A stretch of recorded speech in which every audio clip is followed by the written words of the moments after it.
So where we left off was a small, shrinking child from the waves of the world wanting to crash against his shores.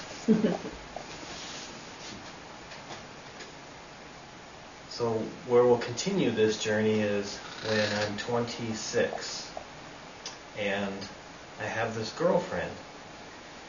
And we're together for about a week, and you're not really yourself for the first part of the relationship, As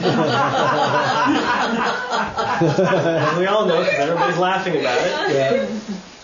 Yeah. The statistic is actually it takes 9 months to actually start to be yourself, and that's when the real fire starts to happen, where you start to get your dirt comes up to the surface, because you can suppress it for a while. Everybody has that ability. Take the breath, just let it go. I don't want to disturb anything. I need this person. I can't let them go. They must stay. They must.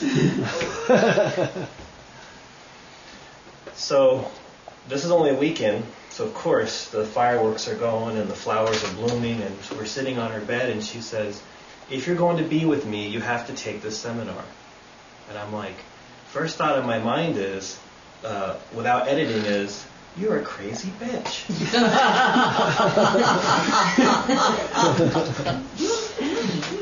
And of course I was very confronted. But what actually came out of my mouth was, okay. And I went, acting unaffected, but my spirit had my tail between my legs. But by the end of this 4-day weekend, I was in tears and I had some awakening. Because for the first time, somebody could help me to understand that that I have an emotional body, and that those emotions are energy in motion, and that to become alive, that needs to be awake. And I didn't know how asleep I was until that weekend, until I got into myself. So, emotions are awakened in my awareness, and then about 9 months later, the same wonderful woman in my life storms out of the house because she thought I forgot her birthday. And so, as you can see, there's a theme here of, women have been the catalyst for my growth.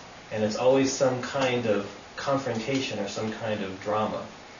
So there's healing in the drama, as much as we don't like it. And so she storms off to the bookstore. She goes to Borders. She's going to somehow find a way to make this work, to figure out why I can't be closer to her, to open up. And so there's this guy there who's doing a talk on relationships. How about that? And so she comes home, and once again she says, "If you're going to be with me, we need to go see this guy." I'm like, go see a guy? What am I going to go see another guy for? I don't need any help with relationship. You're just crazy. That was in my mind, of course. What I said out of my mouth was, okay.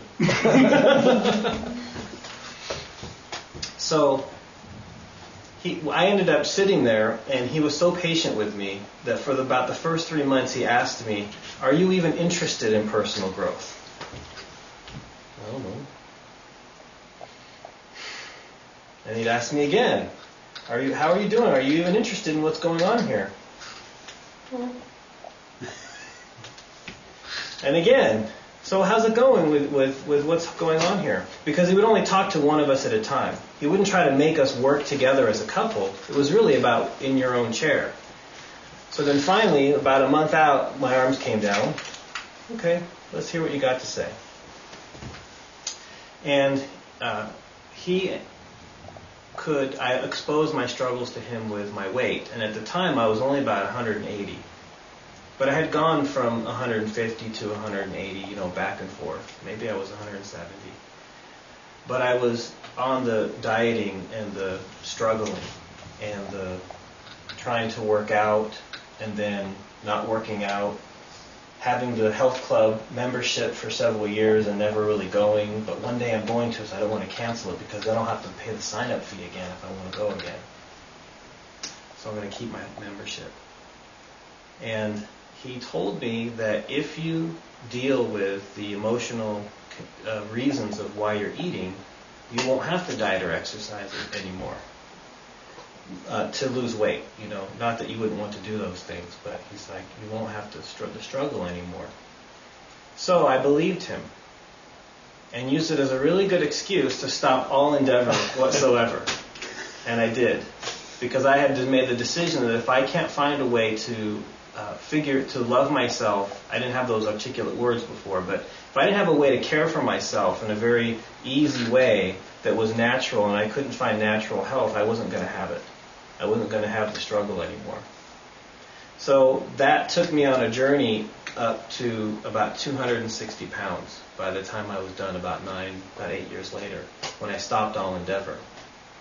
And part of that 9 years included eating a quart of ice cream every night, and a little Haagen-Dazs adventure that I talked about last night, which you'll be able to see on YouTube real soon.